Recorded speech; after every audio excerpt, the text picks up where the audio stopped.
There's the United States and there's China. So let's call these the two hypercenters. And now every other country is trying to figure out, do they build, buy, or partner on the AI stack to become a hypercenter?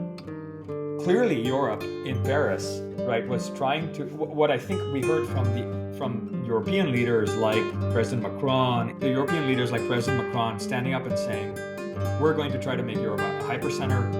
The closest thing I have to a grand unified theory is sort of like the Marshall McLuhan-esque, the medium is the message, right? And open weights releases, right, have become a medium for the message of AI acceleration, especially AI acceleration at a nation state scale. Hi, welcome. This is the From the New World podcast.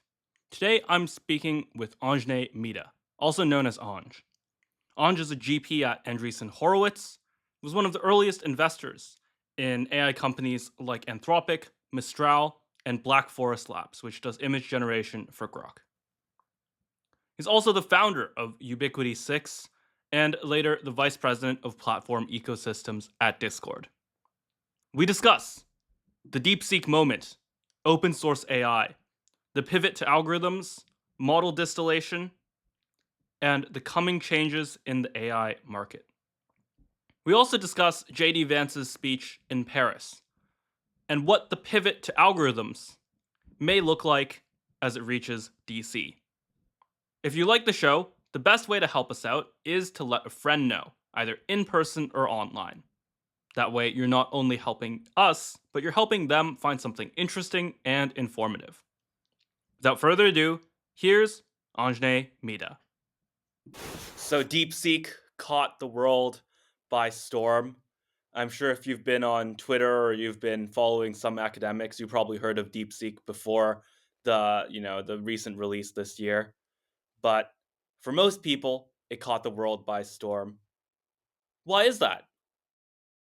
The closest thing I have to a grand unified theory is sort of like the Marshall McLuhan-esque, the medium is the message, right? And open weights releases, right, have become a medium for the message of AI acceleration, especially of AI acceleration at a nation state scale. DeepSeek is ultimately, it's a private enterprise. It's a hedge fund. It's not it's not a government-backed entity or anything like that in the traditional sense. And yet the debate it sparked is one of nation states, right? So the question I often get asked is, Anja, what is DeepSeek doing better than Western labs? And that's always a weird framing. I understand why people are asking that, but it's not a symmetric framing, right? Because Western labs are not monoliths, right? There's at least two different camps in the West, right? You could argue we've got the closed source sort of labs like OpenAI, Anthropic, Google, largely speaking. And for them, the kind of spiritual North Star for AI infrastructure development, or AI model development, rather, the analogy you often hear from them is the Manhattan Project, right? Yes, I hear this all the time in DC. Exactly, right? These AI models are frontier sort of weapons.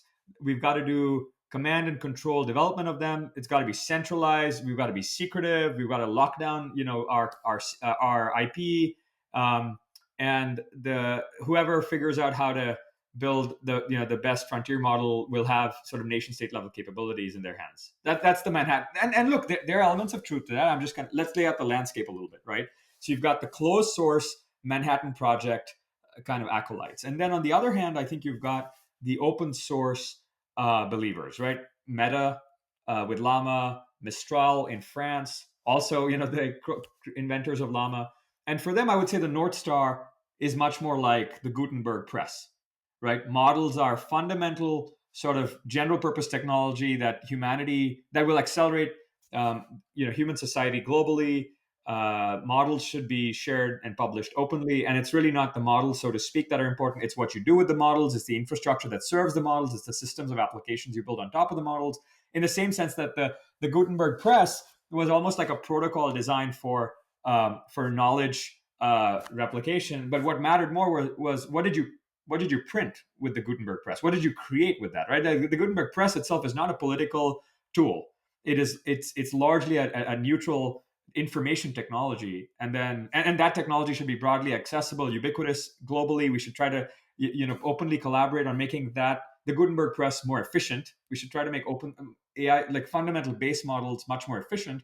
And then what you do with that can be politically motivated and not. The infrastructure built on top of that is super important. The fine tuning you do for specific customers, data is super important. But broadly speaking, the open source camp would tell you, hey, models themselves should be developed in a decentralized fashion, in an open source fashion, in a transparent fashion, in close collaboration with academia and so on. And so I let broadly speaking, I think if you broke down the West, these are the two big camps. And the question, of course, is like, why, which camp does DeepSeek represent, both as a lab and then the R1 model, which kind of broke out, and and does it neatly fall into one of these two, or does it deserve its own third category, right? And so we can, I mean, it might be helpful to reason through each of those kind of parallels, right? So let's take DeepSeek versus the closed source camp, the Manhattanites, right? The Manhattan Project folks. I think it caught some of those folks off guard because they had a number of leaders from those labs had gone up, confidently in front of Congress. If you remember, we had a series of hearings. What was it, like 7-8 months ago, right, in DC, about national security and so on. And they had many folks there had claimed, look, China is far behind the U.S. I think it was Eric Schmidt who like laid out 3 or 4 reasons why like China will not catch up, and therefore now is the time for us to shut off our our exports of open models. Open source is a threat to national security, etc. You had Vinod Khosla and so on, kind of opining on the same stuff, and that China will never be able to catch up if we kind of shut the window now, if we put up the wall now on frontier AI model development. Which to those of us in the open source community who were paying attention, we were like, no, that's just not true. Because if you actually look at the kind of the family tree, right, of the DeepSeek R1 release, which is kind of the model that really blew up, it didn't show up overnight. It was just the 6th or 7th release in a family of models that DeepSeek had been putting out consistently. And you could go back as late as March of last year, where you had models like DeepSeek Coder V2 coming out, where or DeepSeek Math, where you could see that they had already assembled all the right Lego blocks to do really great frontier model development, right? And Yes, just to add one point to that, right, because I sure, think you're absolutely right. When DeepSeek blew up and entered the news cycle, a lot right, of people were pointing to the 5.6 million compute cost. And that number was available publicly on the internet since December. It was right. published not in R1, but in V3, an earlier version, which was itself very impressive. I saw many academics talking about that. It was a very interesting model, and it was, certainly pushing the cost frontier. But it didn't really make it into the mainstream until R1. That's right. That's right. So a big part of this, I think, is mainstream media misreporting, the reality on the ground, which is that the 5.5 or $6 million number is not the cost of development of the entire R1 system, right? It is a very specific number they published in a research paper about the V3 model that said, hey, for the cost of the final training run, the final training run costs this much in terms of compute flops. And if you run the rough market math on how much those flops per hour cost, on sort of market rate GPUs, then it pencils out to 5.5, $6 million. So if somebody asked me, or if you asked me, Anj, is that number, does that number seem reasonable? I tell you, yes. The number, if you said, is $5.5 to $6 million a reasonable estimate to train a mixture of experts model, for which the recipe is basically known and has been known for years now, I'd say yes. Because I mean, there are labs like Mistral who have trained models of that capability for comparable amounts. But that's not actually, of course, the total cost of development of a frontier model system. The bulk of the costs happen in hiring the team, assembling the infrastructure, and running all the experiments that lead up to the final training run, right? And they didn't share that number. Now, if they had said in their sort of published report that the aggregate total costs of R&D to produce this model at the end of the day was 6 million numbers, and I'd say, okay, this is obviously blatant lying and misleading. Now, some people are like would claim that it's sort of lying by it's a white lie, right? It's lying by omission because they know what they haven't publicly corrected the record to say, guys, you're all messing up by misunderstanding our $5.5–6 million number. That's not, we're not claiming that's our total aggregate cost of R&D. That's just the training run. Then it would set the record straight. To be fair, DeepSeek has not done that. They've kind of let they've let the efficiency story play out because, in a sense, to answer your question, you know, why did it catch the world by storm?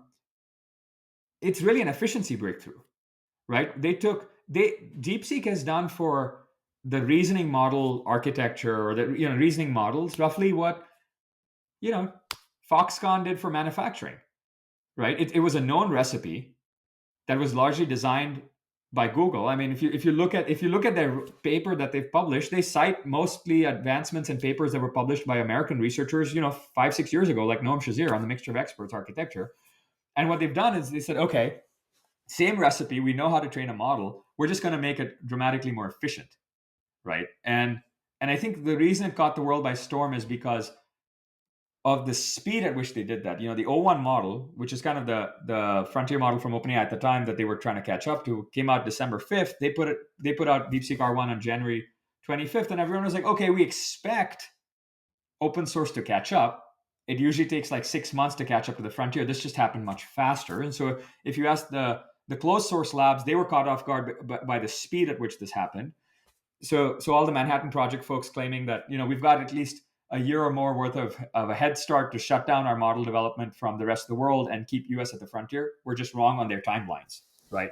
And then if you compared it to the Gutenberg Press folks like Mistral and Meta, they were exuberant because they were like, okay, finally the rest of the world can see that we're not just we're not lying about the fact that you can climb the Pareto efficiency frontier of model development much more cheaply than any of these other companies are claiming. You don't need $100 billion to produce a frontier model. Actually, you can do it for much cheaper.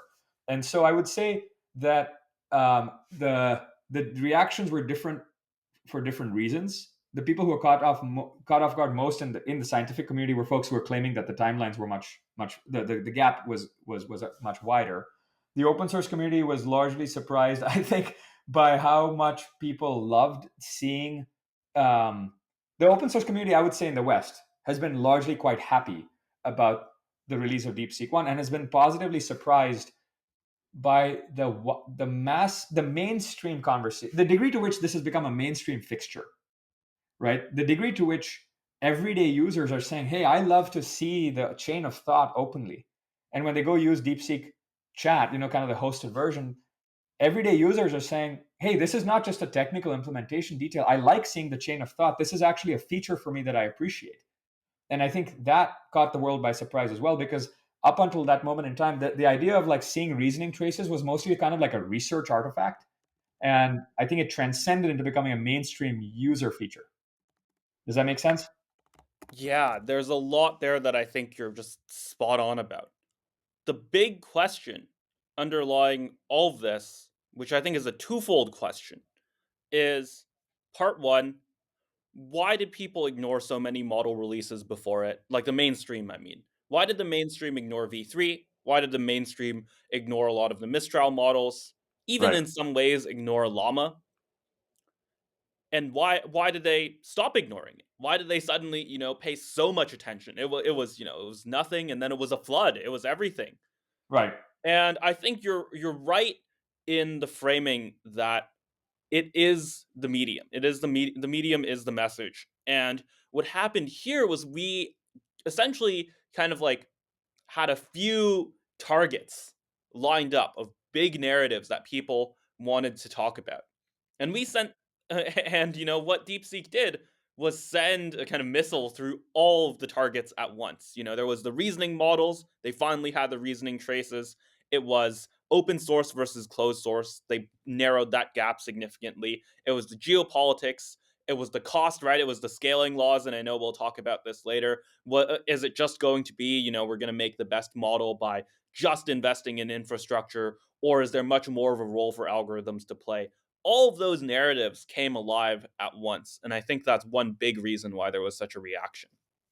That's right. I think it's always hard to like you can't. It's always hard to sort of deterministically break down why memes happen. Clearly, DeepSeek Yeah, R1, yeah. my, like R1 is a meme.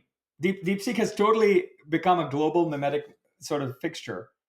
And anybody who tells memes are hard to reason about, but I find Marshall McLuhan a helpful framework for that. And you're right. Basically, I think the medium became the message. The medium of open source releases from a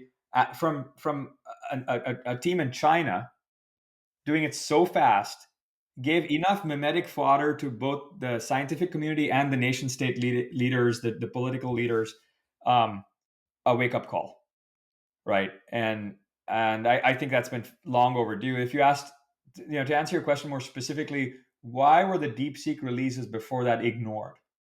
Yes. I think there's a built-in bias that folks have that in the West, size matters most.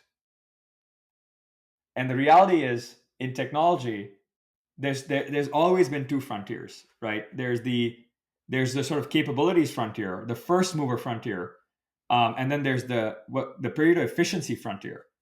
And and most technologists will tell you both frontiers are really important. If you look at the history of semiconductors, if you look at the history of electricity, if you look at any general purpose technology, it is super. If you asked folks who are the scientists, the engineers who were responsible for actually pushing the frontier in each of these general purpose technology waves, and you ask them, hey, which one's more important, capabilities or efficiency? They tell you yes. Right, they're both sort of critical pieces. You can't ask which one's better. But I would say in the mainstream everyday person's mind, the zeitgeist, and if you look at the history books, they tend to overweight the first mover and the sort of capabilities frontier and the big numbers more than efficiency. Efficiency often gets relegated to just being called optimization, right? The 1 to n often gets way less attention than the 0 to 1. And that's why when you have a GPT-4 show up that costs 10 times more than the previous model to train and shows off entirely new capabilities, it gets a lot of less attention than something like Mistral 7B, which closes that gap for 10 times less capital. But if you look at the open source community, the developers, the hobbyists, the enthusiasts, the engineers, the scientists, for them in many ways, Mistral 7B or Llama even one was a much more valuable release than GPT-4. It's very hard to in a sense they would tell you both were really critical for different reasons, right? And I think why the mainstream media just ignored Llama, the Mistral models, the DeepSeek models before this, up until this moment, were that they seemed like efficiency wins, but not fundamental capability wins, which is just not which is I think is a bias that is incorrect. Um, and headline look, big numbers attract bigger headlines, and $100 billion sure as hell sounds like a more important number to the everyday person for a GPU cluster than the storyline that says, model trained for orders of magnitude more efficiency than previously done. I think that's a from a lizard brain perspective. I think big numbers just get bigger headlines. And I think that's one of the reasons. The DeepSeek models leading up to the R1 release were phenomenal sort of efficiency improvement papers. Mistral's entire founding thesis, right, was to climb the period efficiency frontier, not the capabilities frontier.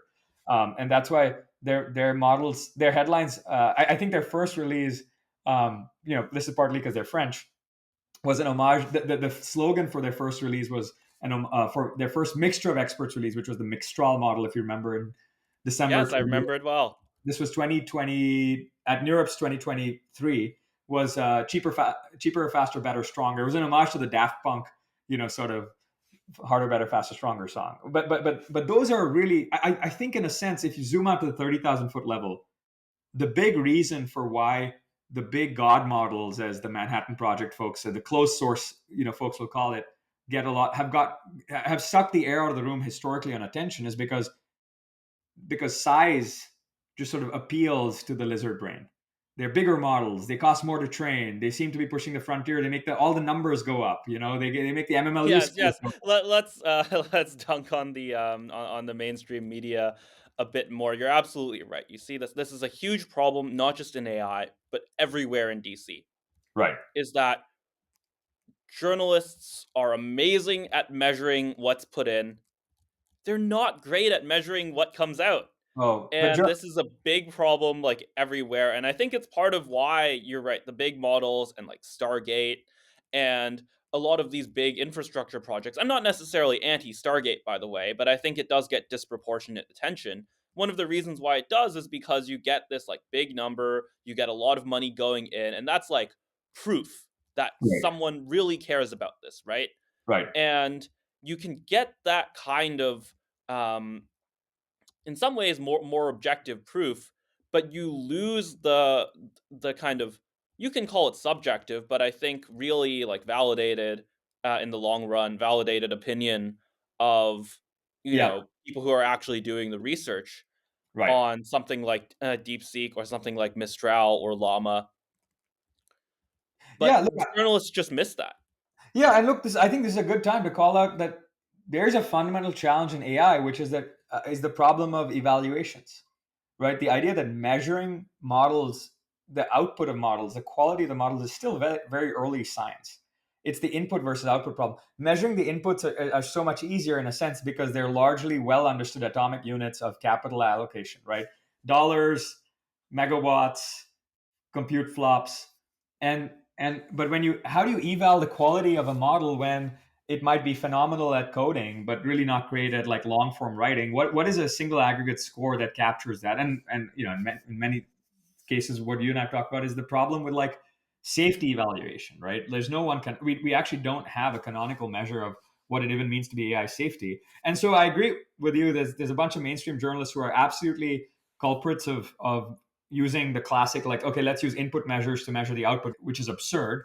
You know, judging the quality of a pasta dish just by how many tomatoes you use to cook it is like absurd. But they're not the only ones to blame. There's a bunch of scientists. There are a bunch of regulators and policymakers, like the 1047 crew, the co-authors of the 1047 bill, were criminally, I think, at you know at guilty of doing this, where they tried to put compute training flops thresholds to measure the safety of a model, which was an input measure, instead of doing the hard work to say, let's build a bunch of capabilities based evals, like you know a series of tiers that say, if okay, if the model is capable of doing XYZ, then that's a different category of tier than of risk than not. And that's harder work. Evals are hard, but when you're making policy and then you're writing it is, especially when you're writing regulations, falling to trap or victim to this whole headline effect you're talking about of measuring input instead of output, is extremely dangerous. So I think journalists are to blame, but I also think a bunch of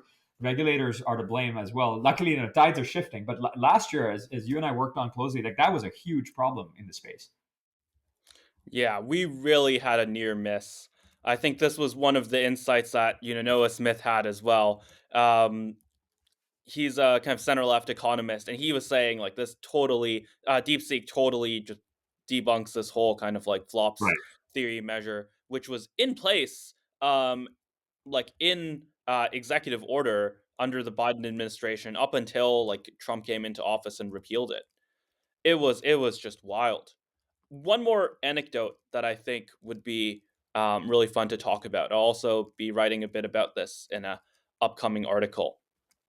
But I was at a big presentation by CSIS, which is this uh, like defense think tank, like very well established think tank, and OpenAI. And they weren't quite calling it Stargate, but they were kind of previewing Stargate. They were talking about like big infrastructure projects and energy. And I remember at some point, um, and this was like the beginning of the presentation, the OpenAI policy VP, Chris Lahane, he said like, "Oh, the world we're living in now. Um, the new guns, germs, and steel is energy, chips, and data." And I Right. remember like one of the panelists later on, they said something that I was thinking in my head, which was like, I remember back in the day when people were talking about algorithms, compute, and when people were talking about compute, data, and algorithms, and this was something that just kind of like fell off. It wasn't really something that was actively being talked about. Certainly not in DC, right? I think academics were still talking about it. We were still hopeful. Um, but in DC, this was something that was kind of just off the map. We weren't thinking at all about how we were funding the next generation of algorithmic improvements or of scientists, of talent. Um, we weren't thinking on the algorithm side at all. Like I genuinely think it was close to 0%. Maybe there were one or two people thinking about it. And I think one of the underrated lessons from DeepSeek is algorithms are back. Now they're still using the transformer. They're still using you know the fundamental principles Right. of 2017, but they made very real algorithmic improvements, and that's how they saved so much money and got Mm, much better performance for it. right. And I just worry that once again we're kind of sacrificing all of the intangibles. We're focusing way too much on what's measurable, and we're not focusing enough on the kind of science that's necessary to actually like extend what we have now. I think there's yeah. So I think there's some truth to that, right? In the following sense that we have there's definitely a human sort of and cultural bias in America, and I think in several allied nations as well, um, to turn measures into targets. Oh yes. Right? And that's super dangerous because I forget who the quote is, but yeah, I think there's this quote I love, which is that when measures start becoming targets, they cease to be good measures. That's Goodhart's law. Right? Oh, there we go. That's Goodhart's law, isn't it? Yeah, and I think that's exactly what's happened in the I would say in the certainly in the large language model space. I would say there's a little bit more diversity in other modalities like image generation, video generation, etc. But in sort of base language model research world, I do think a few measures have turned into targets when they should actually have just been measures. One of those, of course, is infrastructure spend, and while that's not necessarily a bad thing, I think having a false sense of complacency because somebody gets up in front of Congress and says, "Oh, America is so much further ahead than China because we're spending 10 times more on data center construction than they are," but misses like there's a level of absurdity there, and yet that was sort of canonical wisdom just a year ago, right? Oh, absolutely. So I would agree with that. I do think there's two schools of thought around the DeepSeek algorithmic and contributions. One school of thought would tell you, hey, this is absolutely novel algorithmic progress. They have shown, the stuff they did with the policy reward their partial reward model design in the RL pipeline, the the cold start training improvements they did to make it such that they took a pretty good model like DeepSeek R10, which was the predecessor to R1, but was much more unstable and volatile in its output. And then they kind of coerced it to be much more usable with a dramatically efficient number of samples, only 1,000 or so cold start samples. I mean, that's real machine learning progress, right? On an algorithmic level, that pipeline is quite elegant. It's really pushed forward. They certainly openly publishing that, you know, gave a lot of other labs clarity, especially academic labs, the clarity to to improve the performance level of reinforcement learning pipelines. The opposing school of thought would tell you, actually, look, those are mostly from a pure machine learning pipeline and learnings like algorithms perspective. That was largely iterative. It's incremental. Those are cool. But really, where most of the innovation happened with DeepSeek R1 was at the GPU optimization level, like at the infrastructure level, one step below the actual model pipeline, right? And that's because they had to work around very real chip exports and sanctions, because they had to, as we as you know, the chip sanctions put very real limitations on high speed interconnect supported GPUs, right? So you have thousands of these chips networked together in a data center, and those chips are illegal to buy in China.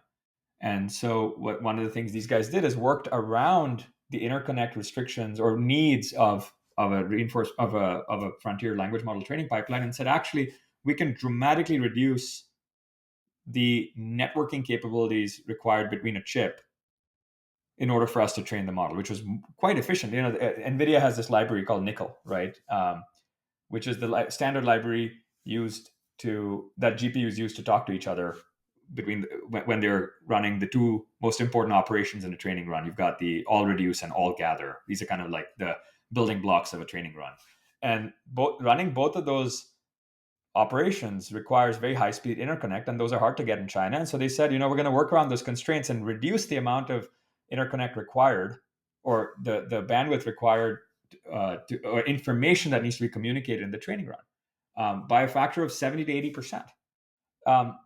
That's a really remarkable engineering feat, but it's not necessarily. The machine learning scientists might tell you that's a great engineering feat. It's not really an algorithmic kind of invention there.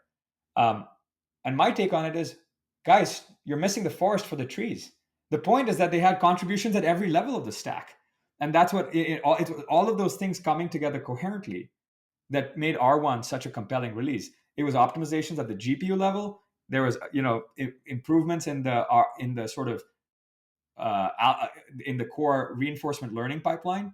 They clearly had innovations in the way they packaged up the release as well, which is they put it out both as one big sort of canonical 683 billion or whatever the base model was, but then they released a bunch of distillations. They put up a hosted version. So whether it was the GPU level, the actual the learning algorithms, or it was the hosted version of the model that they put up for people to try, it was just a really well done release up and down the stack.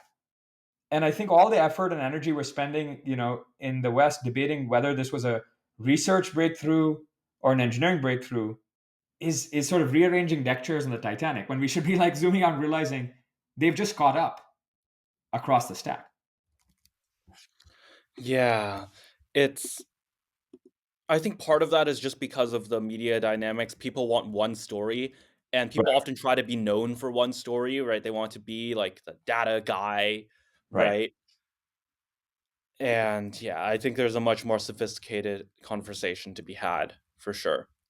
It and look, that in a sense that's why I think the nuance is kind of hard to tease apart, and that's why the conversations are happening often at the like asymmetric comparison level of DeepSeek versus the West, right? Yeah, yeah, I hear this all the time. Yeah. And Go on. it's not untrue. I think DeepSeek as a representative of the frontier of research in China is a useful comparison point, but the point is, more importantly, that you can't explain away DeepSeek with some sort of cute. A number of folks, if you remember, the sort of 7 stages of grief or whatever, right, are bargaining and all that. Like there was so much denial in the first week after DeepSeek R1, where there were leaders of labs here in the West, certainly in the United States, of closed source labs, basically claiming that this was a lie, that they cheated, right? That the R1 results were to be mistrusted.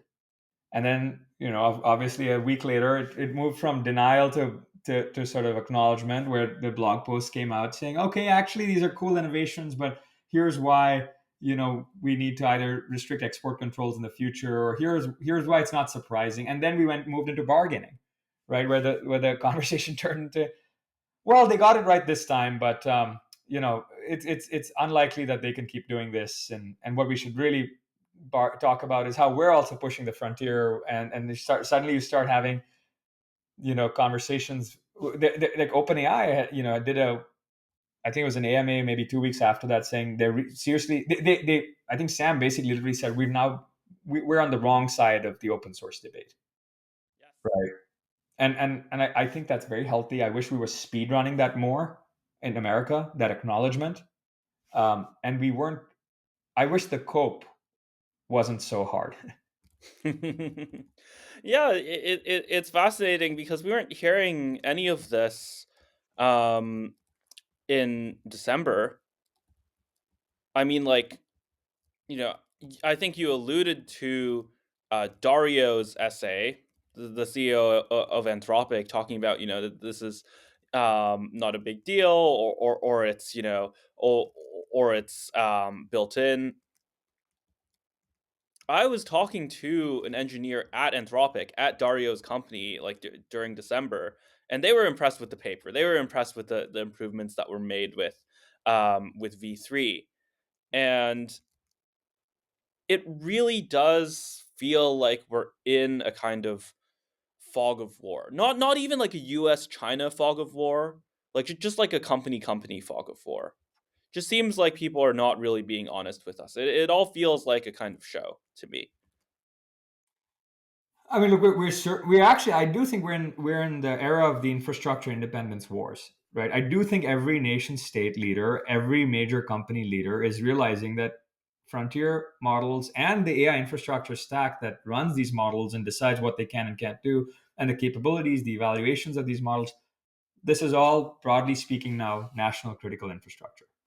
I mean, that as opposed to a year ago, where there was a lot of armchair debate about safety, catastrophic risk, like the Seoul summit, the Bletchley Park, summits were fairly academic. The conversations changed completely, and obviously the Paris summit was an example of that, where you had nation state leaders, you had President Macron, Prime Minister Modi, and Vice President JD Vance sitting down and going, "Look, these things. AI is now a critical national infrastructure capability. How do we accelerate it? There's a ton of opportunity here. There's optimism. We can't. This is going to unlock massive amounts of growth for our nations." And a lot of the debates about safety, risk, and so on that were happening 2 years ago have now been, I think, appropriately counterbalanced. I don't think it's crazy to say, hey, there's some inherent risk when you develop new technology, but we've got pretty good frameworks for how to manage risk. You manage the misuses and so on. And I think you're right. There's some lemon. While we're in a much better spot now than we were a year ago, there's still some level of, I think, performance theater about the true risk level of these models. And I think that the most sometimes, Dario's blog post in particular, I think I was actually much more nuanced than a lot of people give it credit for, because he walked through the idea of compute multipliers, right? And he said, look, guys, we have a basic kind of the bread and butter of AI research today is largely in deep learning is compute multipliers, which is that the architectures haven't really changed that much. We're still training almost we're all basically just training on kind of derivatives of the core transformer architecture from 2017, where really the secret sauce lies in compute multipliers. The idea that for a given dollar of training budget, what is the increase in capabilities that you unlock, right? So a compute multiplier of 6, for example, would say that for every relative to, call it, the previous incumbent, right? So if Anthropic has a compute multiplier of 6 relative to OpenAI, what that basically means is that for every dollar that OpenAI spends on training, Anthropic believes they can replicate the same capability level for 1/6 of that dollar, right? I think Dario very sort of rationally laid out and said, "Look, guys, these compute multipliers are the core atomic units in our industry. It it is now well known that open source, kind of replicates the compute multipliers that the closed source innovates and puts out.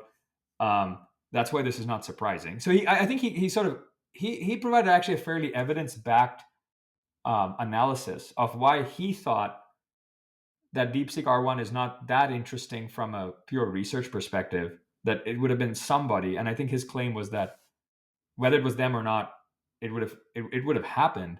What was surprising more was that this came for the first lab to really continue putting points on the board of the efficiency frontier curve was from a lab in China as opposed to a lab in the West, right? A Meta and so on. And I think what he was pointing to was like that means they have the compute resources that must be implying that they're evading chip sanctions, and that's why we should shut down, chip exports. Now, I'll be the first one to tell you that analyzing the second and third order effects of chip sanctions is a very hard thing to do. Like it's a multi-dimensional chess, and so I don't necessarily agree. I don't really necessarily agree yet with Dario at all on needing to export controls. Accelerate export controls. But I also think anybody else claiming that we know for a fact that that will not work is also, I think, should be viewed with some level of skepticism, because the combinatorial effects of these policies are very hard to predict. I will say to date, it has seemed like the Jake Sullivan export controls have largely helped the Chinese ecosystem because it basically said to China, hey, look, if you think AI is critical infrastructure to you and you don't want to be dependent on the US, who's clearly willing to put chip sanctions on you, then you've got to invest in your own local ecosystem. And as actually part of the DeepSeek R1 paper was them showing that that they actually, I think they were public about the fact that they were running experiments to replicate the training efficacy on Huawei Ascend chips as an alternative to NVIDIA chips, right? And so to date, I would say export controls have largely probably hurt us, hurt the interests of the United States and our allies, globally. Um, Going forward, I think you got to reassess from a first principles perspective. So at least what I welcomed actually from Dario's post was at least the kind of empirical reasoning. To borrow an analogy, I think he showed his chain of thought there at least, so we can have a productive debate. The problem with most other, I think, um, certainly DC kind of pundits and is that they don't even show their chain of thought. Like there's no, there's sort of like a, and this was certainly true of the previous administration. It was non-experts opining on things they really didn't understand, putting out AI like executive orders that suddenly the whole industry has to scramble to to try to implement within months, right? And that's what I find is quite dangerous is the performance theater of DC bureaucrats and or think tank consultants like the one there was I think it was a Georgetown professor or something who I remember speaking to, who was like the guy responsible for drafting the AI executive order that had the flops threshold in there. And then when I pressed him really on the rationale behind why do you believe if a flops budget is the actual best evaluation measure of risk for the output of a model, there was really nothing there other than, hey, I talked to some other folks and they said this was the smart way to do things, right? And that's where like that lack of first principles reasoning is what is really dangerous, I think, for America. And you're right, like any performance theater that tries to hand wave away, all of that first principles work is probably the most dangerous thing holding AI progress back here. Yeah, I'm just deciding whether to mince my words. I just don't like Dario. So currently, we don't just have export controls on China, and I think there is a live debate about export controls on China where there's good people on both sides. Right, But we had, as of January 13th, so the last week of the Biden administration, export controls on Poland, on Israel, on Portugal, and then on all of South America and Africa. right, And just so many American allies. I think someone said that half of NATO we have export controls on. And quite frankly, I think the incentive behind this is very clear. It was an open secret in 2024, we both know this, that Democrats in Congress were a lot more moderate on AI than the Biden administration. They wanted these big, like AI safety, existential risk concessions out of these companies. And Congress didn't. Congress wanted to see us build more AI. hmm. And they didn't pass anything, including Democrats in Congress, including the Democrat controlled Senate. And so we were in a situation where I think the Biden administration was trying to use use foreign policy in order to achieve domestic policy goals. So they had all of these, existential risk requirements, AI safety requirements they wanted to impose. Congress wasn't having it. And so how could they impose these agreements? They made it so that in order to go to any of these tier 2 countries, which once again includes, Portugal, Switzerland, all these American allies, Right, to run a data center there, you had to concede to all of these, like basically licensing requirements. So it was a way of essentially pressuring companies like OpenAI, Microsoft, Google, who, in the long run are definitely going to want to have data centers in South America, um, right. into doing these like basically domestic policy goals. Now, here's the thing with Dario.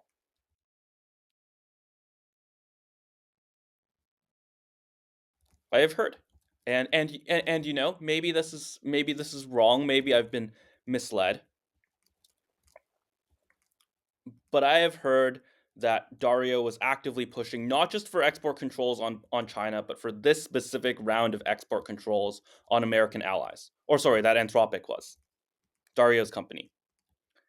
And I think that this is an active play for regulatory capture. That's what I think is happening going on here. And I think that this essay, this is why I'm sick of Dario, is I think that this essay is just kind of doubling down. I wrote this blog post in response to JD Vance's speech of like, this is the SBF strategy. The SBF strategy was like, go in front of Congress, act like the good guy in the room, and trick Congress into regulating your competitors, or trick the administration into regulating your competitors. And the thing that I think everyone learned out of the SBF scenario, everyone in effective altruism learned, was that he would have gotten away with it if it weren't for going bankrupt.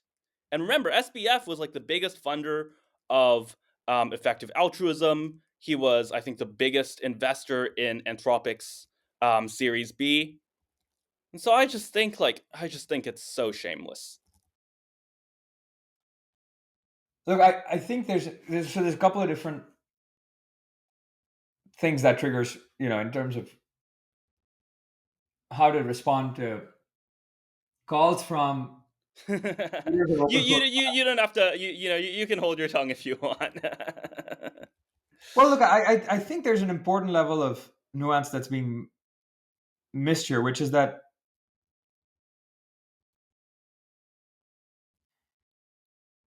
you could, I think Mark has this great blog post from when I think maybe it was a year and a half ago, called the "Why AI is going to Save the World," and I think he has sort of this framework he lays out for Baptists and bootleggers, which is kind of an homage to the Prohibition era Yeah, and policies. it's a very well known concept in political economy. Right. So I think that actually offers a useful lens through which to try to understand why certain researchers and scientists have such strong opinions on why national and international restrictions on AI development are critical, because they genuinely believe, like the Baptists did, from a place of sort of missionary zeal, that if and when, because AI models are actually black boxes, which is true from a scientific perspective, we actually have not figured out how to steer and align AI models with 100 sort of with determinism, the way you could argue many other technologies that are not trained on stochastic systems and trained on data are. Like, we roughly know how to place fairly clear deterministic guardrails on a power grid, right, and how to control the wattage that's available in commercial houses and versus residential houses versus commercial deployments and so on. And because we haven't reached that level of understanding of how to use AI models and steer them, that we've got to approach them with a level of precautionary, the precautionary principle of development versus the bootleggers who would tell you, hey, like, we would of course love for there to be a licensing regime on AI models, because that just makes it much more profitable for the handful of big tech companies that can afford to play at the frontier. The reason I find Anthropic is at least much more, let me put this, on the spectrum of that debate. The reason I find the approach Anthropic takes, which is the sort of responsible scaling policy approach, where they do the work to lay out scientific evals on capabilities, right? And to say, look, we'd like to categorize models based on the output of risk to drive regulation, and more importantly, we're going to invest a ton into actually turning these models from black boxes to not, with mechanistic interpretability. I was an investor in Anthropic's first round. I helped them get going, and a big part of why I thought that was a good idea is because philosophically, I do believe that for us to unlock AI progress, certainly in the most mission critical industries, defense, healthcare, financial services, that adding more transparency and reliability to models is critical. People are not going to trust language models in production and mission critical use cases unless they can steer them and they're explainable. And for that reason, I thought Anthropic's early sort of commitment and belief, and I've had long debates with Dari about this, about mechanistic interpretability, and part of why they left and started Anthropic was because they wanted to invest in mechanistic interpretability much, much, much more than OpenAI was doing at the time. I believed in that thrust. I continue to believe today that mechanistic interpretability is one of the most critical areas of research to allow AI to progress and flourish in areas that govern the most important parts of daily life. I certainly disagree with the policy proposals that some of the Anthropic posts have put out, because, and I've been very transparent with them about this, because I do think they don't understand. It betrays a lack of understanding of how hard it is to thread the needle in regulation if you get it wrong, to then undo it. And I think there's this very real trap that friends at Anthropic have debated with me about, saying, yes, Anj, compute budget and a flops threshold isn't perfect. The right way to do it is evals, sort of risk based, capabilities based evals. But we've got to do something. And SB 1047 was something. It's better than nothing. And that's where we differ completely. Where I go, no, actually, try harder. we Our laws have to, like, good enough is not good enough for laws in the United States and for regulation, because it is so hard to undo bad regulation. Like, regulation is like, hey, you're a bigger expert on me than on this than I am, but undoing bad regulation is even harder than undoing bad code in production, which is pretty hard to do. Refactoring laws is so hard, you get stuck with it for years and years. And the minute you get that wrong, just because it was good enough, the cost of that outweighs the benefits of doing nothing and waiting. Actually, in the case of regulation, actually perfection should beat progress. Oh, sorry. Yes, that's right. Perfection, like, good enough is not enough, right? On the other hand, I do think it's become fairly clear to me that open source models are safer, more reliable for those mission critical industries, because you open up red teaming to the whole world, right? So Explain it's what that very means. well. Okay, so there's this concept in security research, right? The concept of red teaming, which is the idea that when you put any piece of technology out, it's always going to have vulnerabilities, bugs, flaws, etc. And so what you do is you unleash adversarial testing. You take good guys who put on their that would otherwise be called black hats. Instead, you make them wear white hats, and you unleash your own team, at least at the start, to pretend to simulate to be bad guys and try to attack your system with the worst assumptions possible. Try to break it, hack it, abuse it, and so on. Right? And that idea is called red teaming. The idea is you have a team that's called the red team that then tries to actually break your system to identify vulnerabilities. And the history of software, the history of computing infrastructure has shown us that, especially in mission critical industries like healthcare, defense, and so on, open source tends to win out, not only because it's more efficient, like we were talking about earlier, but it's safer, because when the technology is available to the broadest group of people in the world, open source developers, hobbyists, academic research, who can then poke, prod, and attack the vulnerabilities of your technology, and then responsibly disclose it back to the original developers to fix those patches. That, which is called red teaming. That's called the loop, the feedback loop, right? You put it out, your red team finds vulnerabilities, they disclose it back to you in a responsible way, you patch those, and that drives this sort of virtuous flywheel of red team security. That's largely missing in AI model development if the models are closed, because if the weights are closed, then the only people who can actually red team it are your internal teams, and maybe a handful of organizations that you tend to partner behind the scenes. Whereas when you put open weight models out there, the entire world can try to be the bad guys, red team, jailbreak your prompts, identify, training biases, adversarial logic in there. An example to make this even more concrete. DeepSeek R1 is an open weight model. I think it's fantastic because it allows the rest of the world to try to poke, prod, break, and so on. But at the end of the day, I want to be clear: we still don't know. As much as I think the DeepSeek team is fantastic from a research perspective, they're scientists who've put out as more open publications than many of their peers in the West. But at the end of the day, you have to run scientific evals to say, hey, has this model been given any kind of adversarial instruction such that let's say it's being used in a scenario where it's being asked to write code, is it going to generate any malicious code that might generate a single line that's sending data back to a server somewhere phoning home?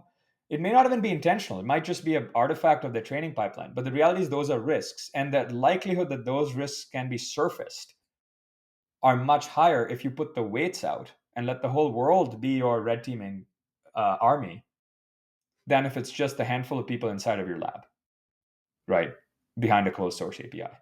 So anyway, that's what I mean by open models are generally likely to be much more secure than closed source models because they have a much bigger surface area of red teaming than closed source models.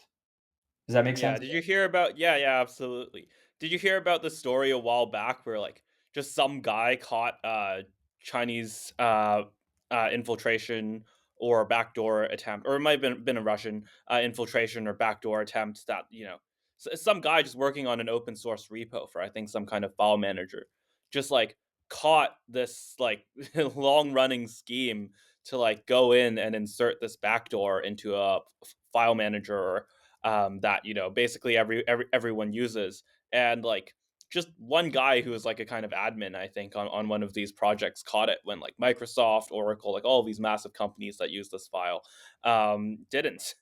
And that's the power of open source, is that you just have like you just have so many more guys who have the time and actually are genuine experts going and doing this work, and like being heroes, quite frankly, with this, especially in this example. Yeah, Now that was not an AI example, but I think it's instructive for how we approach these problems. yeah. Look, I used to run the platform team at Discord, and one of the well, good and bad things that came with that job was having to deal with a number of security incidents. It got me a lot of gave me a very deep appreciation for, and now some of my best friends come from security researchers I worked with on several of the vulnerabilities we had to fix at Discord. Not AI specific. This was sort of general cybersecurity, and because Discord was at roughly 200 million monthly active users, which is significant scale, we were the frequent subject of nation state attacks. When you've been through a few of these nation state sponsored attacks, cybersecurity attacks, it you basically have it's very you become cynical pretty fast.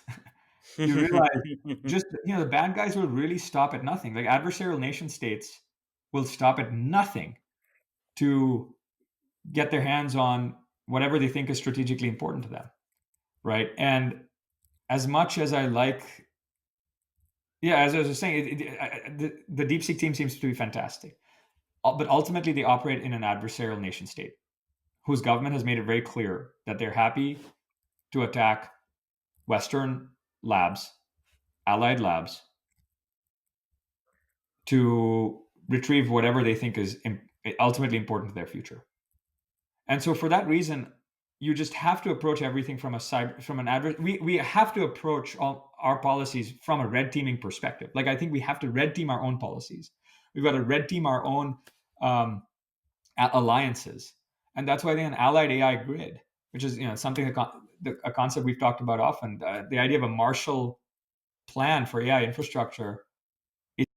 So why do we have to red team not just our models, but our AI policies and our regulation? Because fundamentally, the nation state regimes that labs that are open sourcing models are operating under are adversarial to our interests. So, as an example, there's a very real, there's a law called the PRC 2017 National Intelligence Law, which requires Chinese individuals and entities to affirmatively support PRC national intelligence work and comply with the demands from PRC intelligence and law enforcement agencies and keep the secrets of national intelligence work from becoming public. The US government, by the way, has warned companies that under this law, the PRC government could require a PRC entity to provide confidential or proprietary data from a US business. So put another way, for example, once DeepSeek has access to any prompts, any data from a customer in the United States, the PRC government could then require them to make that available to them. That data effectively belongs to the PRC government. And that outcome creates more than a national security concern because not only has the PRC often taken stolen IP to create its own companies that directly compete with US companies, but it also limits the future business prospects of these companies in the West. And so I think we need to build an allied AI grid where we should appreciate and respect the incredible amount of research and open publishing that's coming out of a lab like DeepSeek. But remember that our most our most mission critical industries have to rely on models trained in labs operating under regimes that we can trust that are not adversarial to our nation's interests. Right. And cybersecurity, this is not AI specific. I think this set of cybersecurity concerns is, applies to all national any kind of software infrastructure that handles sensitive data. I don't think, by the way, this is net new marginal risk. This is pretty important from a technological perspective. I think the way to think about laws, regulation, and so on is from the lens of marginal risk, which is a framework that Ion Stoica, who's a professor at UC Berkeley, whose work I think is phenomenal in this area, proposes, which is, hey, for any new technology, we have a well understood way to evaluate its risk. It should be the net new marginal risk that technology provides relative to the previous or prior existing status quo of technology. And so, from a cybersecurity perspective, I haven't seen any good evaluations that use a marginal risk perspective to say that AI models create net new marginal risk than prior software capabilities. You can write a script to do spear phishing. It's not hard. You didn't need AI for that. Right? Sure, AI can increase the speed and scale of these attacks, and therefore then we should bolster our defense capabilities and so on. But to say that we somehow net a new regulatory regime for these when the marginal risk hasn't been demonstrated doesn't make sense to me. And that's where I kind of differ with a number of folks in the closed source world. But I don't disagree with Dario or, for that matter, a number of our in a sense, I don't think Dario disagrees that much with leaders in the open source community as well, that while open research is great, ultimately figuring out how to protect American and allied interests relative to the adversarial attacks from a country like China are critical. I think that part is actually quite. We should have at this point sort of consensus that we're all on the same team on that front. Speaking of which, JD Vance 2 weeks ago gave a big speech in Europe at the AI summit. Guess he gave multiple big speeches, but this is this is an AI show. He gave a big speech at the AI summit in Paris. Yeah. And it was just amazing. He said, now's not the time to worry about safety. Now's the time to worry about competitiveness, actually getting the job done, making sure that you're not over-regulating and ending up benefiting incumbents. Now's the time to, push back on some measures that are censorious and really allow kind of open publishing. And like you said, be inspired by the Gutenberg press. Right. With JD Vance's speech, how do you think Europe's approach to AI is going to change? Yeah, look, this is a good question. The framework I use to analyze how nation states are going to respond to this is I try to look at there's two frameworks I use, right? I try to reason by analogy to history and what we've seen in past waves of general purpose technologies. At this point, it's very clear that AI has risen to the level, modern AI, modern deep learning based models have risen to the level of a general purpose technology, right? We've had maybe 20 or 22 or so of these in the history of humanity: electricity, the printing press, modern finance. And I try to piece together what happened when nation states realized they had to basically either build, buy, or partner on the adoption of one of those technologies. And then I try to look at what's different from those from a first principles perspective this time around. So let's start with the first approach. Let's just start with look at history. If you look at the 1850s, for example, when we had a new general purpose technology, which was modern telegraphy, right? The ability for one person sitting on one side of the Atlantic to send an instant message through a telegraph to the other side was quickly became recognized by multiple nation state leaders as a critical national infrastructure capability for several reasons. If there's a war happening, you want to be able to communicate with your allies not only in a secure way but in a faster way. And so what has happened in previous eras like that was you end up with these joint venture examples where allies get together and realize that there's critical national infrastructure. It often requires massive amounts of capital expenditure, and that governments need to get involved in the acceleration of that technology and the development of that technology with the private sector.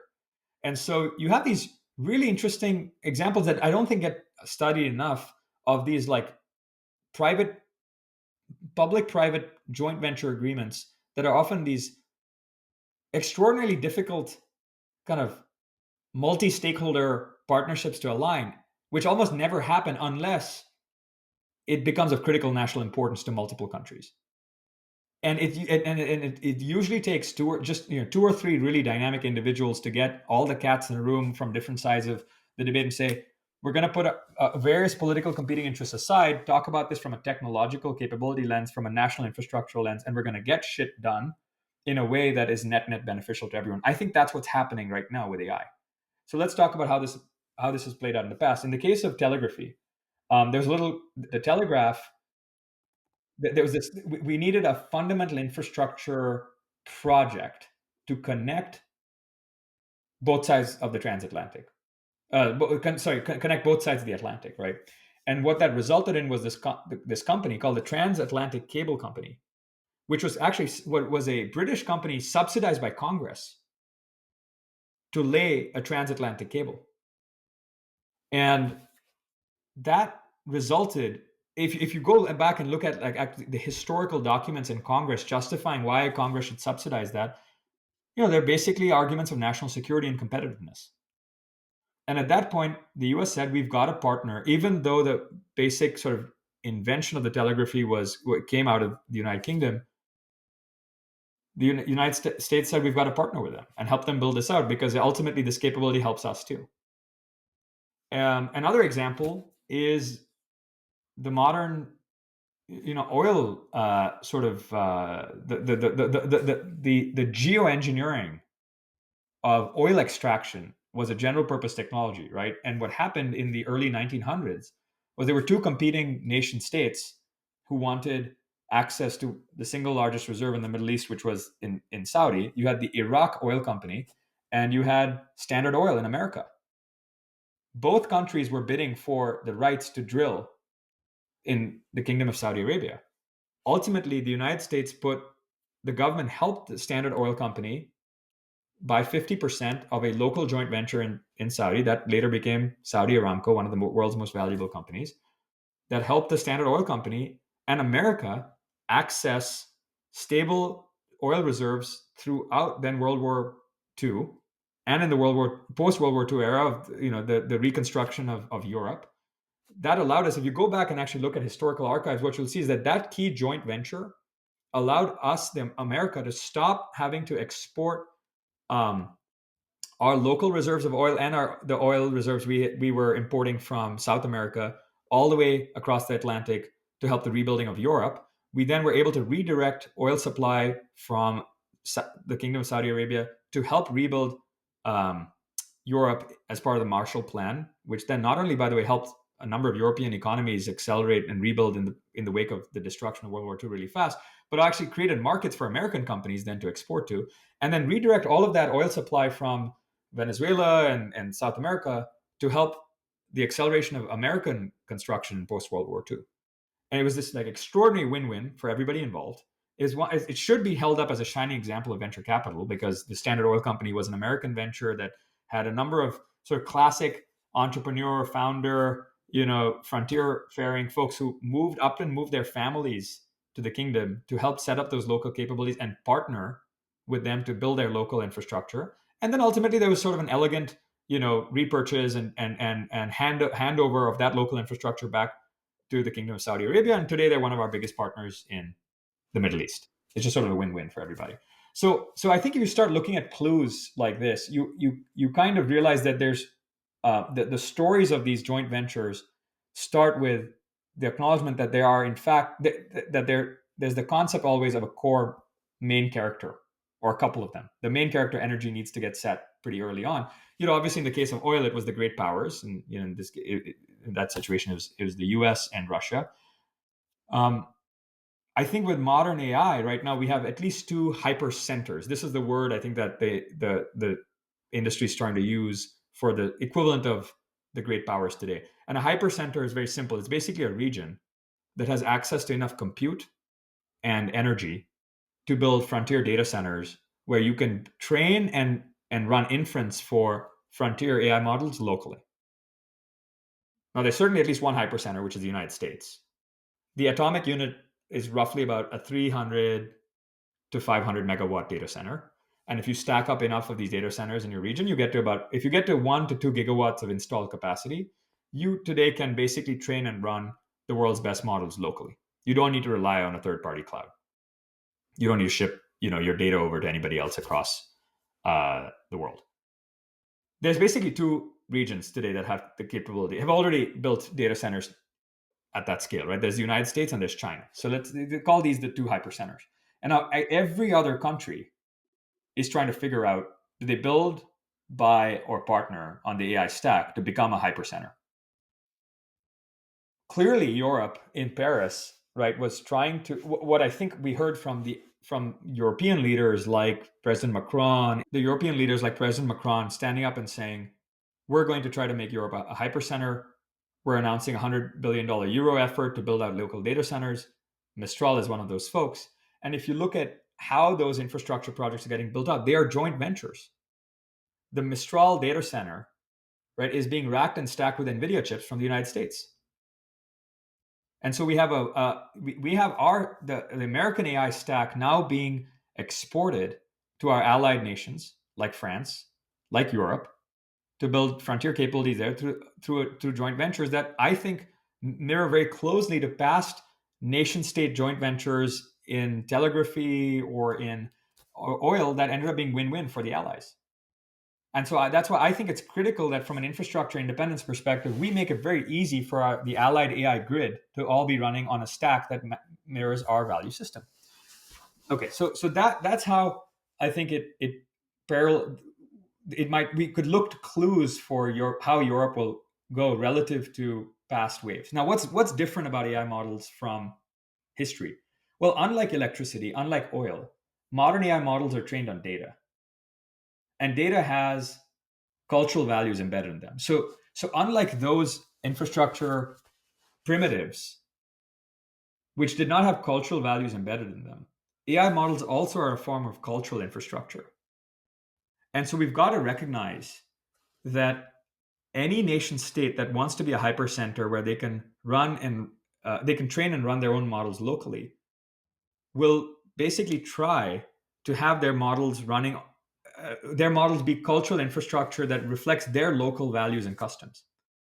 And that I think also becomes a template for a different kind of joint venture. Recently, I think it was last week, Mistral released a new model called Saba, which is a 24B model that's Arabic, that is the world's state-of-the-art model in that weight class for Arabic and other Indic languages. And I think an effort like that, it's an open model as well, and it's critical for U.S. leaders and any nation state leaders to realize that models need to be customized for local culture and local customs.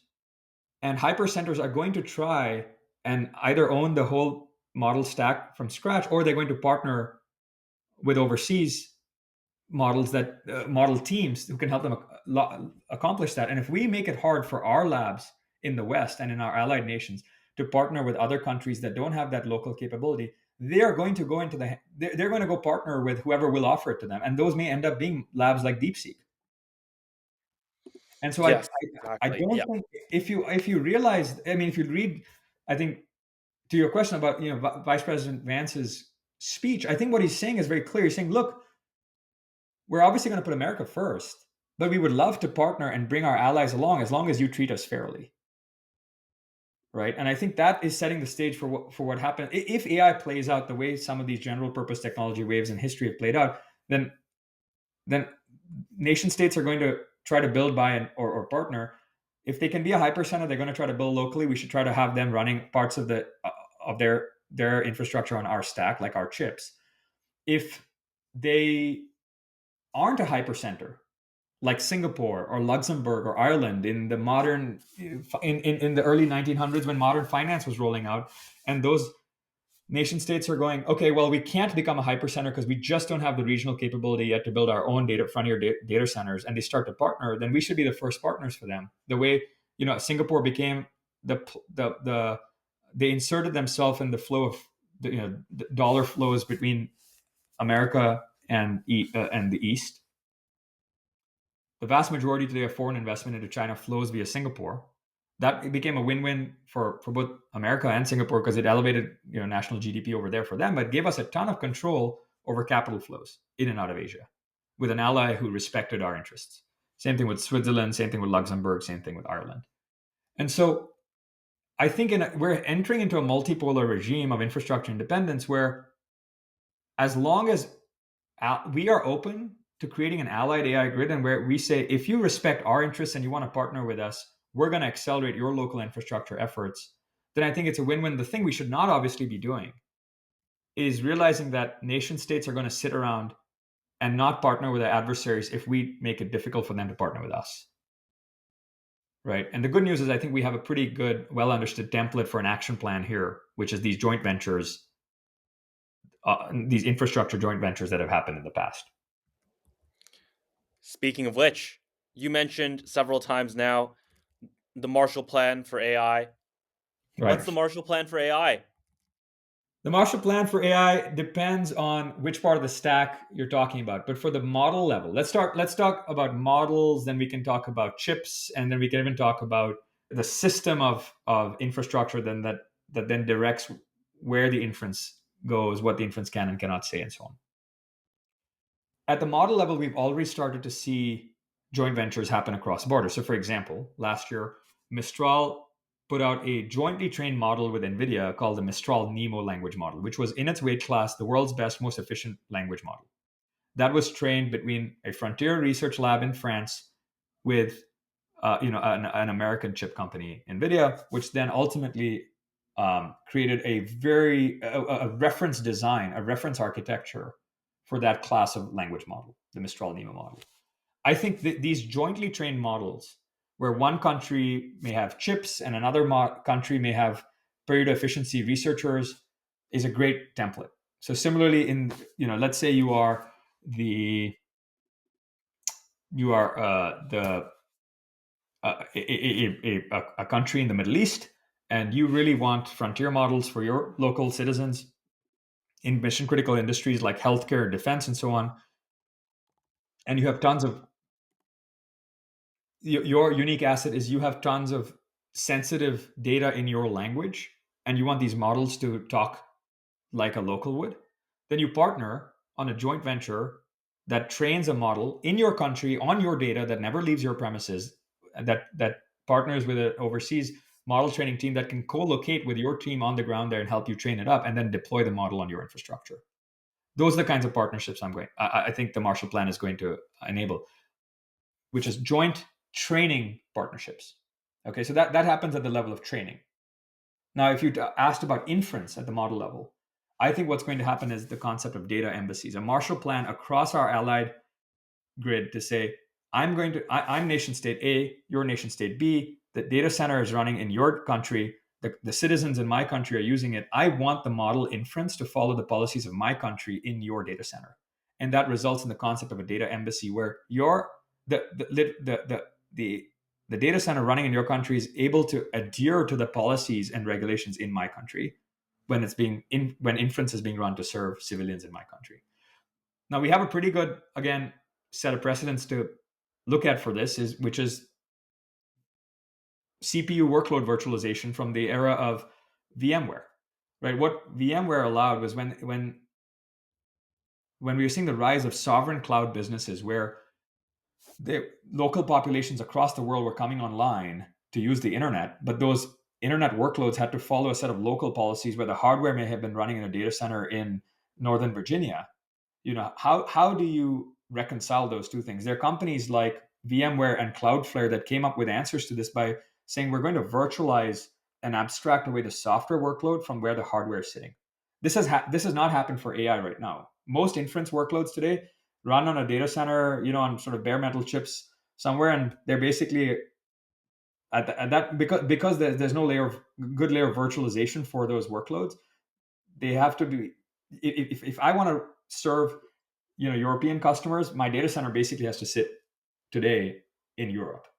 And I think what we should have is a Marshall Plan that allows American companies to serve European customers while adhering to local European jurisdiction laws for AI inference workloads.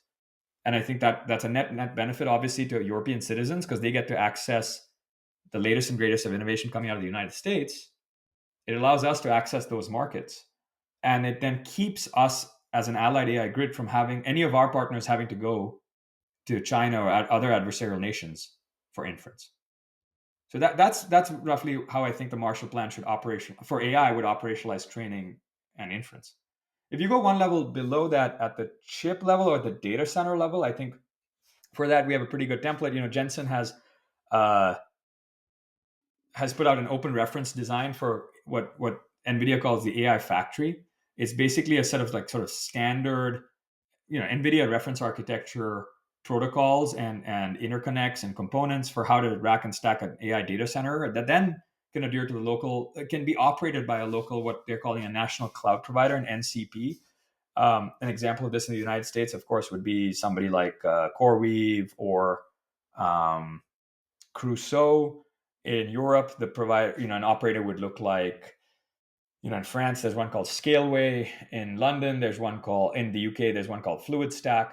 But the idea is that the data center reference design is filled with chips and so on from America, but is operated by a local national cloud provider who can then adhere to the GDPR, CCPA, DSA, DMA, whatever local compliance policies that inference needs to follow, which gives the nation state leader their comfort that their citizens, the models are saying and doing or not doing what their local laws and customs want.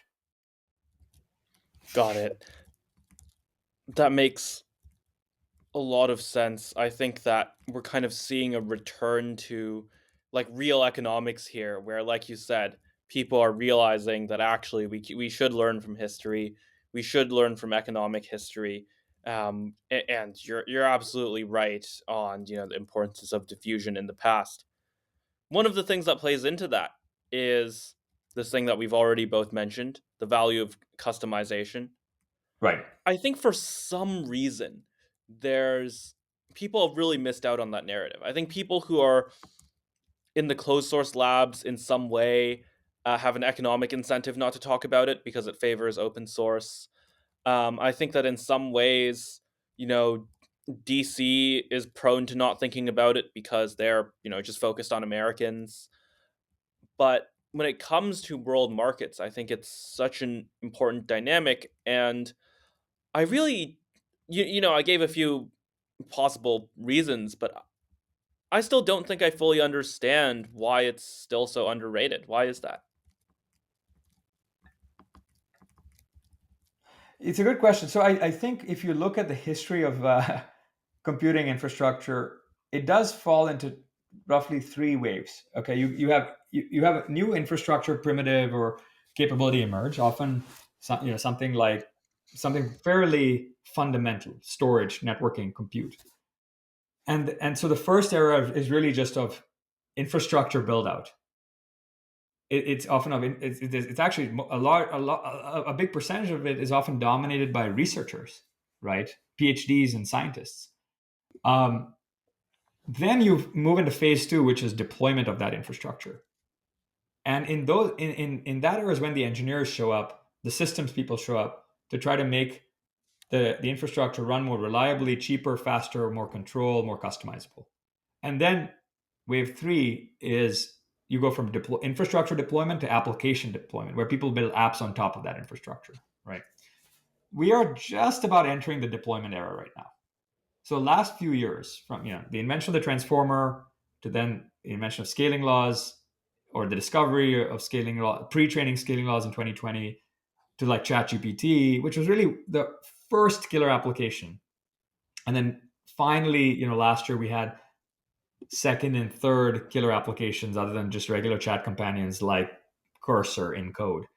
You're starting to see the glimmers of applications being taken off, but like from the broadest perspective, we're only just in a general perspective, the space is just moving from research to deployment, right? And only when that happens do you realize that models are actually not products. Models are not solutions. Most customers, especially the world's largest customers who are nation states, who are trying to bring models in a useful way to help their citizens out, whether that might be as an AI tutor, an AI doctor, an AI nurse, or to solve efficiency, to make uh, government records more digestible, more understandable, whatever you have it. There's this massive productivity renaissance that governments want to unlock for their citizens requires real AI deployment. And if you start asking what is missing, what do we need to connect the dots between making the first mile of AI, which is pre-training and getting just models,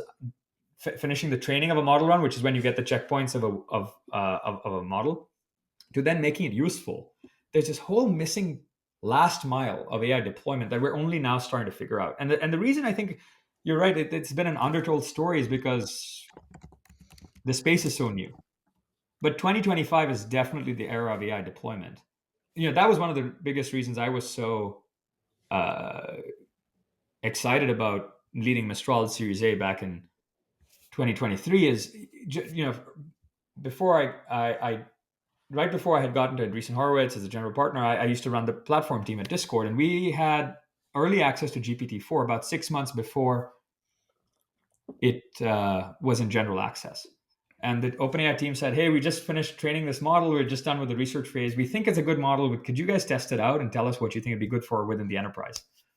And we tested it out on a number of use cases in the language world. One of them was, for example, content moderation. We had 200 million monthly active users. A big percentage of them would file customer support tickets to say, this person in my server is violating the terms and norms of my server. These are the rules. Please, kick them, ban them, whatever. And so we had thousands of people who would read these customer support tickets and try to arbitrate them. We put GPT-4 as an experiment in the middle of that, and they basically overnight improved retention dramatically. And that cost us about $4 million as an experiment to run on about 10% of our user base. But then if I had to deploy that to 100% of my user base in production, that was going to cost me 40 million bucks. Now that in itself is not a huge deal, because I could have found you can always find budget for things that move the needle on retention and engagement in your product. But the thing that was actually the most painful was that the model would just break in production. It would stop answering requests. It would just the prompts would stop working. And that was because the OpenAI team was constantly pushing updates to the model weights, right, in post training. And that would just break certain prompts. It would just start doing what I call prompt refusals. It would hallucinate. And we said, okay, guys, we need our models to be, we can't be exposing you guys to our user base in production if we don't have more reliability and control over what the model can and can't do. So please ship us the weights and let us design the system on top, the guardrails and so on, to design what it can and can't do. And we're happy to pay you for it. But that didn't work for OpenAI because they're closed source. Their model is fundamentally closed source. They don't hand full control over what the model can and can't do via weights over to the customer. Now, in our case, there were options we could have considered where we had a managed, infrastructure running on Azure with the weight, where we didn't have access to the weights, but we had enough But it's control. one of these like classic, really messy corporate setups that maybe they work in the end, but they're just so much more complicated, right? Well, not only is it complicated, it's a deal breaker for any sensitive industry like healthcare. Ultimately, the reason social networks have become sort of good proxies for the enterprise at scale is because the number of laws you have to comply with, GDPR, CCPA, DSA, and so on. For every dollar I had in product development, I had to spend 30 cents on compliance, right? My needs looked quite similar to a very highly regulated, compliance heavy industry like financial services, healthcare, and so on. And I just realized at the time, like, hey, open source is going to win here because I needed cheaper, faster, and I needed 100% control over what the models can and can't do. And so I needed the model weights to be handed to me and run on my data and my infrastructure locally. And that's when I realized we started looking around for an open source alternative, GPT-4. There wasn't one. All that changed a year later when Llama came out, and then the Llama team left to start Mistral, and that's why we led their Series A. But long story short, the idea that you're going to have to run the world's most sensitive use cases on somebody else's infrastructure just doesn't. The history of computing shows that the enterprise tends to adopt cheaper, faster, and ultimately more control, which comes from the open source. So in the case of databases, Linux, most of the government runs on Linux, right? For this reason, because they can lock it down and customize it exactly to what their needs are. So anyway, that was a long-winded answer to your question, but I think that the history of computing has basically showed that that is where most, cheaper, faster, more control is what ends up winning out in the case of the world's largest industries, the most mission critical industries. Does that make sense? Yeah, absolutely. We definitely agree when it comes to the value of customization and open source. Right. My question was more so like, why are people underrating it? Because that's the thing that's more of a mystery to me. Like, I'm in DC, right? And people will really not mention customization in terms of diplomacy or in terms of economics or geopolitics. It's just very understudied. Actually, the economists will mention it sometimes. I should give credit to the economists, but it's just still. I think even with the economists, it's still relatively underrated. Hmm. And I just don't fully know why. It just seems like one of those issues that's a kind of dead space that lacks charisma. Yeah, in a sense, it's because the answer lies in understanding how compute workloads work, which is might be super exciting for infrastructure nerds, but not necessarily the most accessible for tech for folks from the policy world. And I think this is one of the reasons we need to do a better job bridging the two. But the other answer, I think, is just it's early. This year, I think you'll start to see a lot of customization. Look, one of the reasons why DeepSeek is so exciting, that this whole era of reasoning models is so exciting, is it shows that you can get extraordinary gains from post training, which is really a type of model customization, than just pre training, which is sort of a one size fits all philosophy, right? Like 4 years ago, there were a number of people who leading labs, closed source labs, saying, "Look, the God models will win. The biggest model will win. Size is what matters here." And you're right that many folks in the policy community just believe that, one, because they've just had, these ideas take a while to diffuse out into communities outside of core science. Um, but what DeepSeek has shown, what the RL models are showing, is that if you start customizing the models to run on your data, you fine tune it on your data, the performance gains, especially on domains where you can have a formal verifier, are extraordinary.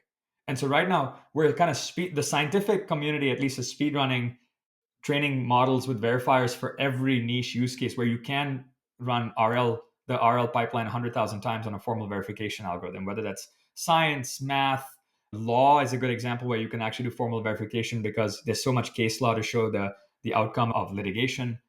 The big race. So I think you were correct that model customization is not getting enough love, I would say, in the mainstream media. Historically, it's been because it's been early. Mistral obviously goes on to that a while ago. We were onto it a while ago. My hope is that the rest of the community catches up. Every time an open source model like R1 comes out, the enterprise, cheers, because now they have the efficiency and the cost to customize a model, a frontier model on their data, goes down. And I think a big part of it is that we just, like, the last few years were the era of research and proof of concepts and prototyping, and this year is the first real era of true deployment. And deployment will absolutely, I think, go in the way of customized models, where the last mile is being fine-tuned on your specific needs, your own data, and more in the case of nation states, literally your own culture and your own language, right? If you use ChatGPT in Hindi, for example, right, when you talk to it, it talks like a tourist would speak Hindi. It would be like an American tourist visiting India would talk like. But if you use a model trained locally with a much higher distribution of local language, actually, Mistral Saba is a great example. The researcher, the team leading that research, are actually native speakers of the language, and it speaks much more like a local would than a tourist would.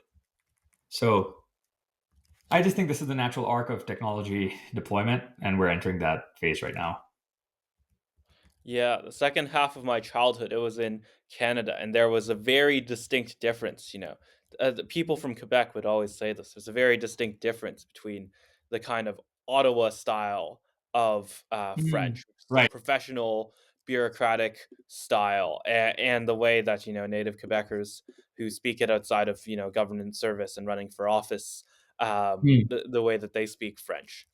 And so there's so much detail that I think it's very difficult to capture, especially from people who are kind of outside of that world, who are just trying to train a model. I think that's one reason to be, to be as we both are. I think really stressing the importance of customization going on into the future. Yeah, this was the look. Humans are so attuned to cultural differences, not just at the nation level, but literally at the regional level. So, your experience between the Canadian provinces obviously is is so central to your experience growing up. This is very similar. Like in the United States, you can tell immediately from the difference between a Californian and a Texan, not the accent that they speak, but the verbiage, the intonation, the inflection, the nonverbal cues. By the way, I think these local customization effects, so to speak, will become much more uh, prevalent and much more important as we get into other modalities like text to speech and audio and images and video. You start seeing cultural biases encoded very explicitly in speech models. For example, you immediately, the minute you start talking to an AI agent that's an audio model, your brain is immediately running that implicit cultural test of like, is this person from what norms and cultural values is this AI adhering to? Are they mine? Are they not mine? And I think for this reason, it's going to be very difficult for closed source labs that are trying to impose their cultural norms in the rest of the world to compete against the infinitely customizable, regime. And this is why open source it wins here, because it's ultimately the long tail allows the models to be customized for the individual. User generated content has won out in almost every creative industry now, right? So if you look at Roblox, for example, where somebody can customize and build a game for their specific community, their niche community at scale, Roblox is by far the single largest and fastest growing game relative to, if you considered it as one global game with thousands and thousands of user generated levels, relative to a monolithic game like Grand Theft Auto. GTA is one of the most successful titles of all time, and it's still eclipsed by all the many customized GTAs that live on Roblox, right? And I think this is the way character AI, of course, is a great example of this in language model world, right? Anybody can show up, customize a language model to be the character that they want. I think it's going to be even more pronounced in the case of national and regional models, where like the government is going to say, "Look, I don't want my AI nurse talking to my citizens to talk like Talk he's." like a filthy American. I don't know if uh, well, talk like a it grew up in California. Yeah, that's not that doesn't really align with my cultural values. Customization is another way of saying control, right? In the era of deployment, systems that put control back in the hands of the user and the customer, and in the case of nation states, they're turning out to be one of the largest customers of AI at scale. Those systems are what are going to win. Yeah, the crypto people have this phrase, not your keys, not your coin. Not I your think, weight, not your brain. yeah, yeah, not your weights, not your worldview. That's how Totally. I'm thinking about it. You're really preaching to the choir here, but I think, there's still, I think that even people who are thinking about customization are probably still underweighting it. But Right. speaking of underweighted things, what research are you looking forward to? I have this app I use. I love. It's called Research. It's by this really talented indie developer. I just follow his Twitter, but it's literally called the Research app, and it allows you to index papers. And I have a ton of lists by different topics.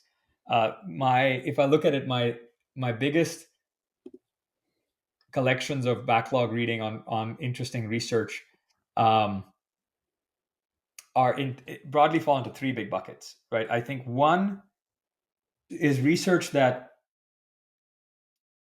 you can think of as going from testing and evaluating models as monolithic single shot or one shot models to swarms of different models acting in unison, right? So Mistral, for example, has this product called Le Chat, And unlike the OpenAI sort of ChatGPT model, where like you open up an interface and then you have this model picker, and then you kind of have to decide which model you want to talk to, and you can choose O3 because it's better at blah, or you can choose 4.0 because it's better at blah, and then you kind of have to do that trade off in your head.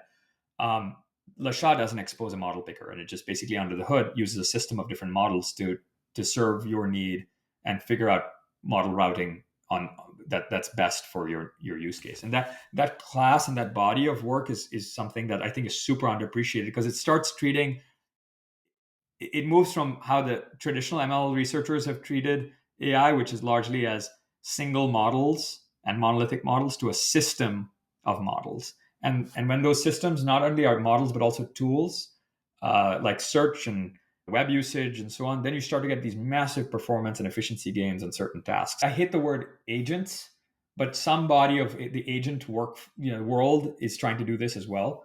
I'm very bullish on the idea that if you combine the best parts of different models to be an overall sort of ensemble of systems with different tools, and then you abstract away all that complexity from the user, and then you run really good tight evals in the training process. So instead of running evals as these like one-off tests of vibes every few weeks, where like your model training is done, then your internal team kind of tries to use it over a weekend of prompting to say, I think it's good enough, let's ship it.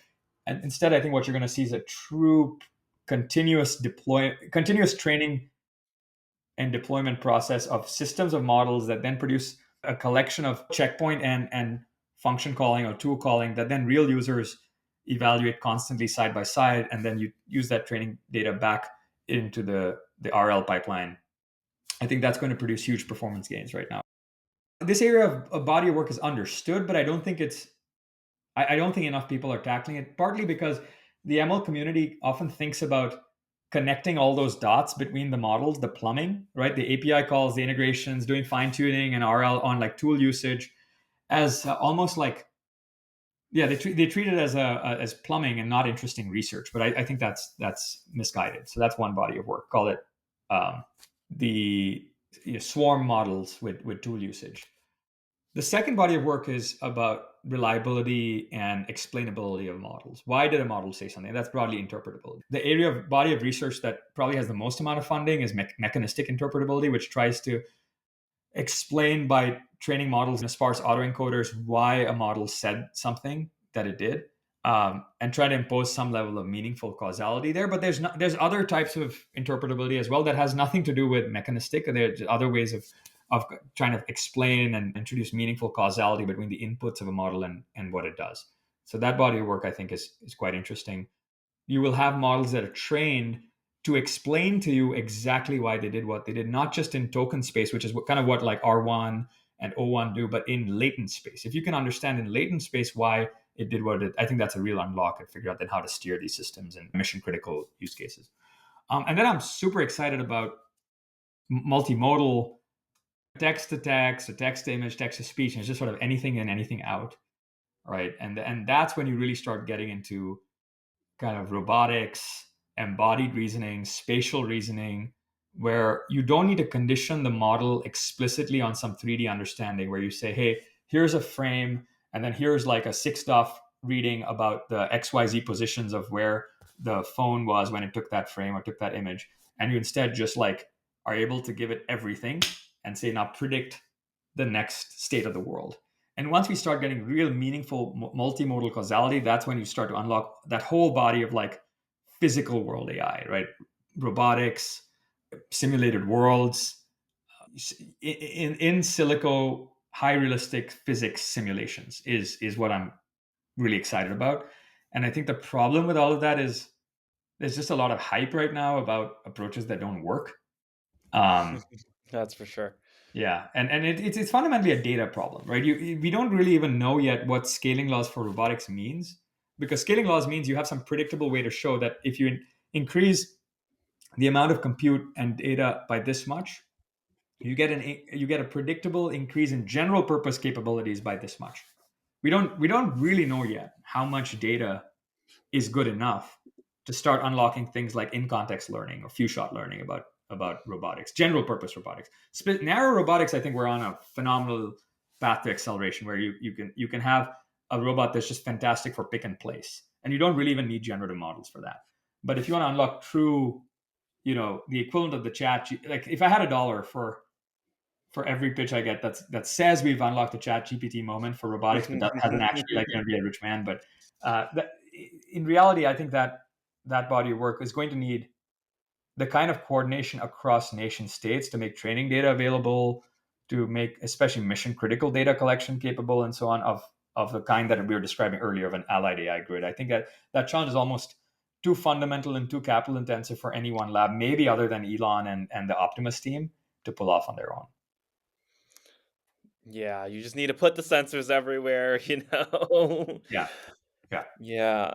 I'm just I think with this current moment and with I think people paying more attention to algorithms again and just getting over the kind of hubris, right? You Yes. had a 1-2 punch to the kind of scaling law maximalists, which was number one, the pre-training scaling started to fail, and number two, DeepSeek made these very real, iterative, you can say, but very real algorithmic improvements. And algorithms are back on the table. They were always on the table for academics and for many people who are genuinely doing good work. But I just hope there's more attention and more funding paid to this. Oh yeah, so this is probably the fourth and maybe most important and most meta body of research that I think I'm paying the most attention to, which is evals, right? How do you actually measure? What is the right way to measure the quality and improvement in these models? And historically, evals have been super either academic with measures like MMLU, which at this point I think do more damage than help, or you get these super contrived benchmarks like humanities last exam, which is like sounds cool on Twitter or whatever, but if you actually break down, they're like these esoteric puzzles that have really very little to do with whether these models are actually improving everyday people's lives. And I think that the real world usage, real world evals are the most important. I think algorithms are back on the table in that now we can start talking about algorithmic improvements in particular tasks, right? In particular workflows where we actually have real AI models being deployed in radiology or in improving a physicist's life. And I want to see more evals that say these we encoded and we came up with a better reward loss function or reward model for a physicist, and we were able to come up with a formal verifier for the physicist's output. And then we were able to actually improve the models, the algorithmic efficiency and improvements for that part of the economy, right? I think an example of directionally, I'm a much bigger fan of systems like LMSys, which is a nonprofit effort run by Jan Stoika's lab at Berkeley, which put out Chat Arena 2 years ago as a very simple concept. It's like a gladiator arena for LLMs where you show up to the site, you have a blind test between two models. You don't know which models you're trying. You put your prompt in, you get side-by-side responses, and you pick which one you like. And that's become a way for real-world usage, so models to measure their performance on real-world usage against real-world prompts, right? Well, this is intrinsically, by the way, ranked because when you show up and use Chat Arena, you put in a prompt, and then you rank the output relative to your intent for what the prompt should have done, which is quite different from having a third-party contractor that you hire through some vendor to rate the outputs of a model for a prompt that the lab provided you. So that's one. It's this the third-party evaluations I think are very dangerous because they're not intrinsically motivated by the person who actually put them out. Or if you're hiring some contractor sitting in some other country to rate the output and they're just getting paid by the hour, so they're just trying to rush through the evals because they get paid to do 3 evals an hour. If they do 5, they get paid overtime, and that results in this garbage sort of slop eval data. And so I think the quality of real world evals is critical to AI progress. I think systems like Chat Arena are critical because they're intrinsically motivated. Higher signal is sort of the gold standard of quality. And I want to see systems like that integrated into the training and research pipeline.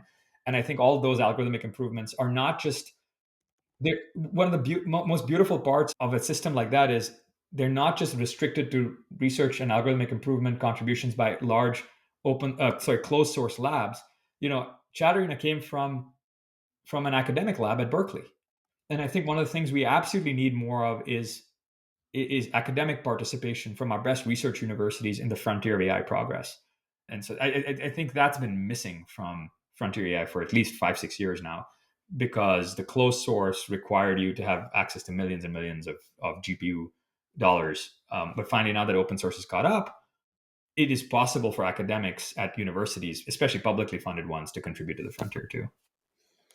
Yeah, you have this situation where I think, there's a lot of accelerationist energy in the new administration. One thing I Right. really hope that they do actually do, and I think there are actually a lot of people in industry who are excited about this, is to actually fund a lot of these experiments, because a lot of the time the people who are actually thinking differently and are not just, mimetically trying to follow the same kind of cliches that everyone else is and chasing the shiny object.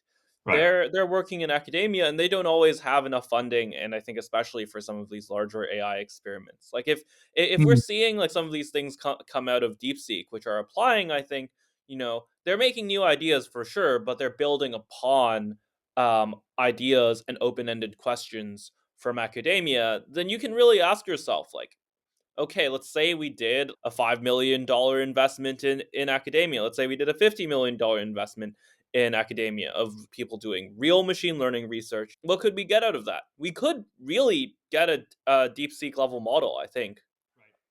I think the Skylab at Berkeley has actually shown they've got few fantastic papers that came out in the last few weeks reproducing O1 level reasoning capabilities on a few different evals for, Yeah, Sky T1.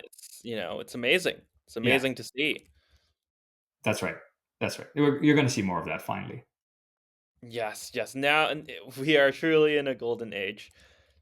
Every major general purpose technology wave in the past has resulted in sort of broad-based economic acceleration for the societies that embrace them, right? So with modern electrification in the early 1900s, you start to see very clearly countries that embraced that general purpose technology of modern electrification, their GDP starts to break out from countries that didn't. And we are absolutely in that era right now. And so countries that and societies that choose to embrace the optimism, the acceleration, versus all the hand wringing of saying, well, these systems are too dangerous or they're too approaching them with pessimism. There's essentially a productivity renaissance happening enabled by general purpose models, right? And whichever nation states adopt them the fastest and accelerate them, I think are going to see extraordinary success in productivity and growth for their citizens. And I think societies that are slow to adopt it are going to get left behind. And so it's definitely the golden age for the accelerationists. And I think we might be heading into an era of like absolute stagnation and maybe the dark ages for societies that don't properly embrace modern AI. That's a great place to end it, with so much more to come. That's a great way to end the podcast. Thank you for coming on. Anytime.